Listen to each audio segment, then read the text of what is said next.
Hello dear students, good morning. हमारे आज के लेक्चर में हम लिमिट ऑफ रेजोल्यूशन की बात करेंगे। अब इसे समझने के लिए चलिए ज़रा एक बार एक एग्जांपल देखते हैं। देखिए, लेट अस सपोज ये मेरे पास में एक माइक्रोस्कोप है। यहाँ पर एक ऑब्जेक्ट रख दिया, यहाँ पर स्क्रीन है जहाँ पर मुझे इसकी इमेज देखनी है। तो रियलिटी में क्या होगा, इस ऑब्जेक्ट से आने वाली रेज जब इस लेंस से पास ऑन होंगी तो लेंस के शार्प कॉर्नर से टकरा करके क्या हो जाएंगी, बेंड हो जाएंगी। एज ए रिजल्ट यहाँ स्क्रीन के ऊपर मुझे एक डायफ्रैक्शन पैटर्न दिखाई देगा। उस डायफ्रैक्शन पैटर्न के सेंटर पे क्या होगा, मैक्सिमा होगा, फिर क्या होगा, मिनिमा होगा, उसके बाद में क्या होगा, सेकेंडरी मैक्सिमा होगा, और इस तरह से ये पैटर्न अपने आप को रिपीट करता जाएगा। यहाँ पर स्क्रीन पर मैं आपको इस माइक्रोस्कोप की वजह से बनने वाले डायफ्रैक्शन पैटर्न को रिप्रेजेंट कर रहा हूँ। सेंटर पर मैक्सिमा है, फिर क्या है, मिनिमा है, फिर क्या है, सेकेंडरी मैक्सिमा है, इंटेंसिटी डिक्रीज होगी, फिर मिनिमा है, फिर टर्सरी मैक्सिमा है, इंटेंसिटी डिक्रीज हो गई। इसको हम बोलते हैं आइरिस डिस्क, ठीक है ना। अब देखिए, ये ऑब्जेक्ट जब आपको दिखाई देता है तो ये ऑब्जेक्ट सेंटर वाले मैक्सिमा की वजह से दिखाई देता है, ठीक है। अब एक बार ज़रा हम लिमिट ऑफ रेजोल्यूशन समझते हैं क्या है। देखिए, मैंने क्या किया, दो ऑब्जेक्ट्स को पास पास रख दिया, मैं इनको इजीली डिस्टिंग्विश कर रहा हूँ, और पास रख दिया, अभी भी मैं इजीली डिस्टिंग्विश कर रहा हूँ, और पास रख दिया, अब मैं इनको इजीली डिस्टिंग्विश नहीं कर पा रहा हूँ। यानी कि वो मिनिमम सेपरेशन जिसके ऊपर आप दो ऑब्जेक्ट्स को ईजिली डिस्टिंक्ट कर पाओ, that is known age limit of resolution. उसको हम लिमिट ऑफ रेजोल्यूशन बोलते हैं। यानी कि ये क्या है, सेपरेशन है दो ऑब्जेक्ट्स के बीच का, जिसपे कि हम उन दोनों को क्या कर सकते हैं, ईजिली डिस्टिंग्विश कर सकते हैं। अब बेसिकली ईजिली डिस्टिंग्विश हम कैसे कर सकते हैं, लिमिट ऑफ रेजोल्यूशन को ईजिली डिस्टिंग्विश हम कुछ ऐसे कर सकते हैं। मान लीजिए मेरे पास में यहाँ पर पहला मेरा ऑब्जेक्ट हो गया है, लेट अस सपोज ये मेरा कोई पहला ऑब्जेक्ट हो। अब इस ऑब्जेक्ट का ये बन गया मैक्सिमा, यहाँ पर ये बन गया इस ऑब्जेक्ट का मिनिमा, ठीक है ना। अब अगर मैं इसके पास दूसरा ऑब्जेक्ट रख देता हूँ, ये ऑब्जेक्ट हो गया, मान लो लेट अस सपोज ये बन गया इसका मैक्सिमा, और ये इसका क्या बन गया है, सॉरी,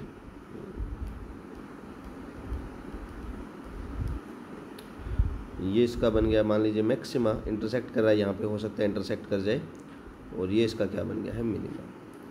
अब इन दोनों ऑब्जेक्ट्स को अगर आप देखो तो देखिए, यहाँ पर इसका जो मिनिमा है इसके मैक्सिमा इसके मिनिमा को कट कर रहा है, और इसका मिनिमा इसके मैक्सिमा को कट कर रहा है। एज ए रिजल्ट मुझे यहाँ पर एक शार्प बाउंड्री दिख रही है ब्लैक कलर की मिनिमा की वजह से, जिसकी वजह से मैं इसके मैक्सिमा और इसके मैक्सिमा को ईजिली क्या कर पा रहा हूँ, डिस्टिंग्विश कर पा रहा हूँ। अगर मैं इनको और नज़दीक रख दूँ तो इन दोनों के मैक्सिमा आपस में ओवरलैप हो जाए, और मुझे क्या दिखेगा, एक सिंगल मैक्सिमा दिखेगा, जिससे कि मुझे दो ऑब्जेक्ट नहीं दिखाई देंगे बल्कि एक सिंगल ऑब्जेक्ट क्या होगा, दिखाई देगा। जबकि इस केस में यहाँ पर मुझे क्या दिख रहे हैं, दो ऑब्जेक्ट दिख रहे हैं, क्योंकि मुझे दो मैक्सिमा दिखाई दे रहे हैं। This is the concept of limit of resolution, ठीक है ना। तो ये होता है लिमिट ऑफ रेजोल्यूशन, होता कुछ नहीं है, मिनिमम सेपरेशन होती है दो ऑब्जेक्ट्स के बीच की। अब हम बात करेंगे रिजोल्विंग पावर की। तो देखिए, लिमिट ऑफ रेजोल्यूशन तो सेपरेशन होती है, और जो रिजोल्विंग पावर है आपकी, वो रिजोल्विंग पावर क्या होती है आपकी, हमेशा ही रेसिप्रोकल होती है, किसकी, लिमिट ऑफ रेजोल्यूशन की। ध्यान रखना ये। अब देखिए, दो रिजोल्विंग पावर होंगी आपके पास में, एक तो रिजोल्विंग पावर होगी माइक्रोस्कोप के केस में, और एक रिजोल्विंग पावर होगी टेलीस्कोप के केस में। अब देखिए, माइक्रोस्कोप के केस में जो लिमिट ऑफ रेजोल्यूशन है उसको मैं डेल्टा एक्स लिख देता हूँ, इक्वल होती है लैम्डा अपॉन में 2 mu sine theta, where lambda is wavelength and 2 mu sine theta is also known as numerical aperture of the lens. इसको हम न्यूमेरिकल अपर्चर भी बोलते हैं लेंस की, ठीक है ना, numerical aperture of the lens. अब लिमिट ऑफ रेजोल्यूशन ये आ गई, तो रिजोल्विंग पावर तो इसका रेसिप्रोकल होती है, तो रिजोल्विंग पावर इज रेसिप्रोकल होती है यहाँ पर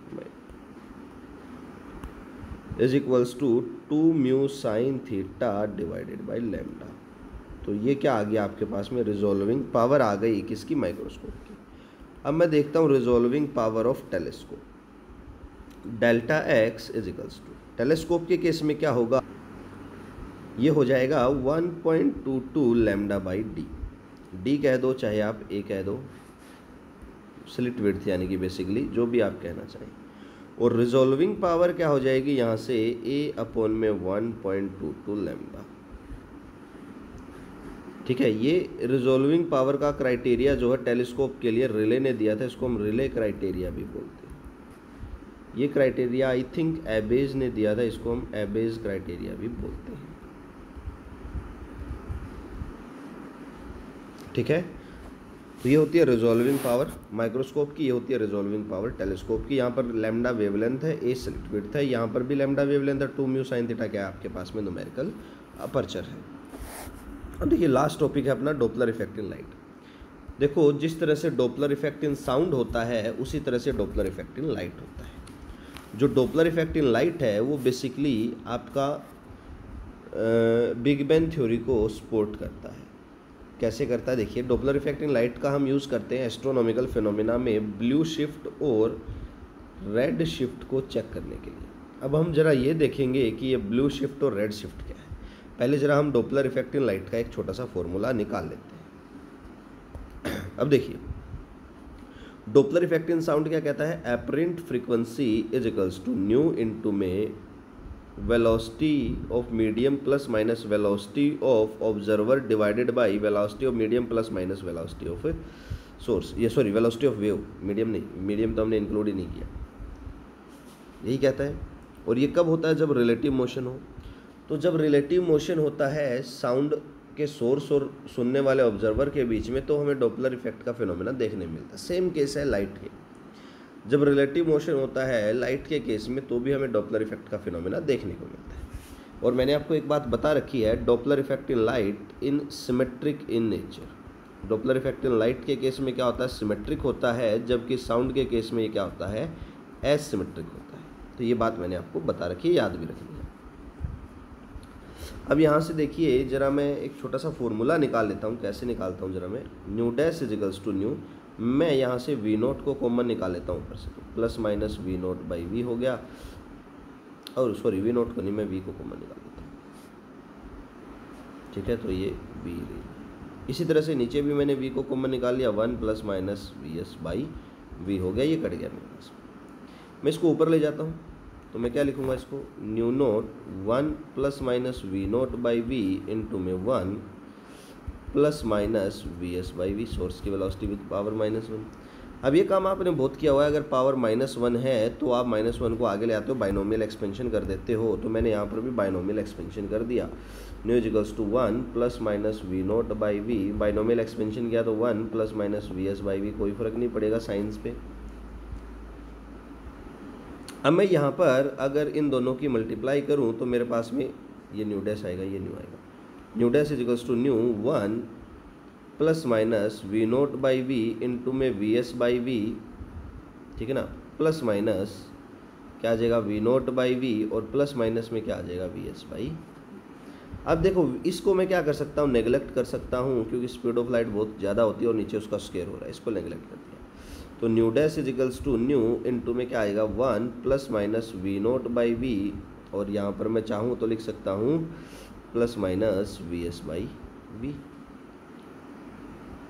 यहाँ पर मैं इन दोनों में एलसीएम लेकर के या क्या लिख सकता हूँ इसको, न्यू इंटू में 1 प्लस माइनस वी नोट, ठीक है ना, plus minus v s upon में वी लिख सकता हूँ।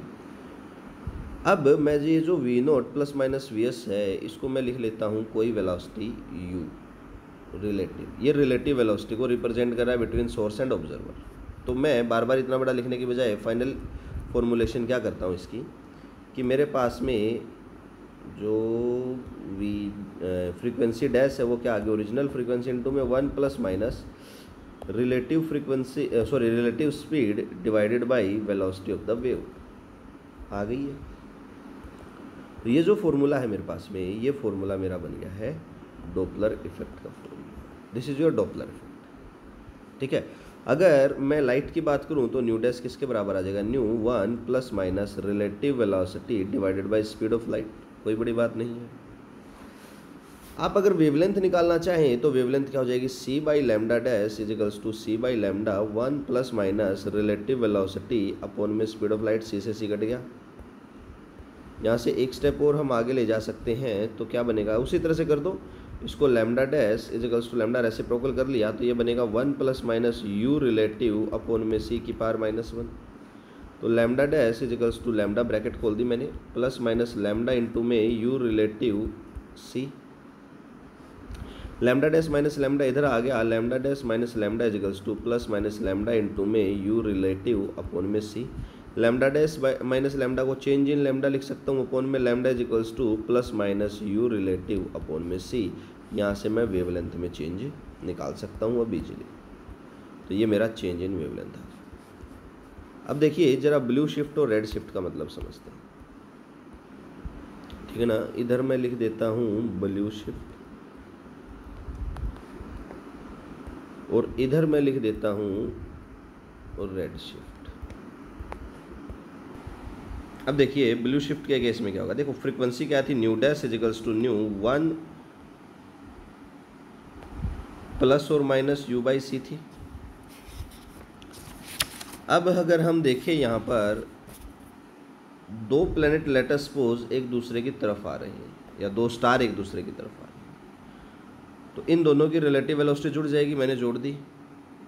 यहाँ से अगर आप वेवलेंथ निकालें तो c by lambda dash is equals to C by lambda 1 plus u by c हो जाएगा, c से c कट जाएगा तो lambda dash is equals to lambda, इसकी पावर क्या हो जाएगी -1, आगे ले आऊँगा तो लैम्डा इंटू में 1 माइनस यू बाई सी। इसको सोल्व करेंगे तो डेल्टा लैम्डा बाई लैम्डा क्या आ जाएगा, नेगेटिव ऑफ यू बाई सी।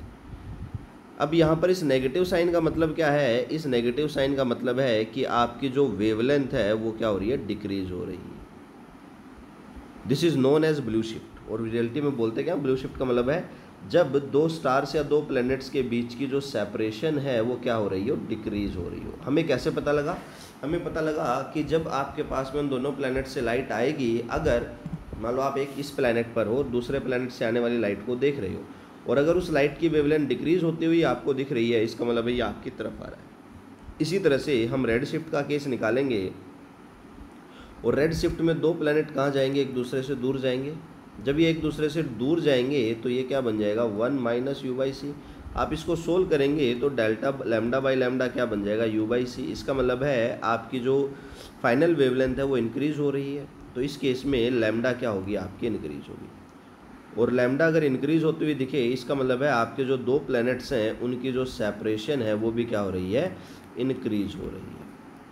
तो सेपरेशन आपकी इंक्रीज होगी, यानी कि वो दो प्लैनेट एक दूसरे से दूर जा रहे हैं।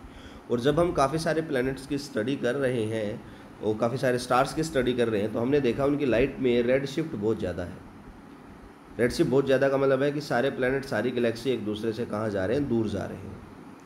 तो ये जो रेड शिफ्ट है आपकी, डॉपलर इफेक्ट इन लाइट जो है आपका, वो बिग बैंग थ्योरी को सपोर्ट करता है, जिसमें कहा था कि स्टार्टिंग में सारा यूनिवर्स एक मास था, बाद में उसमें ब्लास्ट हुआ और सारा मास एक दूसरे से अब दूर जा रहा है। तो ये बिग बैंग थ्योरी को क्या कर रहा है, सपोर्ट कर रहा है। तो ये है ब्लू शिफ्ट, रेड शिफ्ट आपके पास डॉपलर इफेक्ट इन लाइट के केस में। आज के लिए सिर्फ इतना ही। Thank you, have a great day ahead.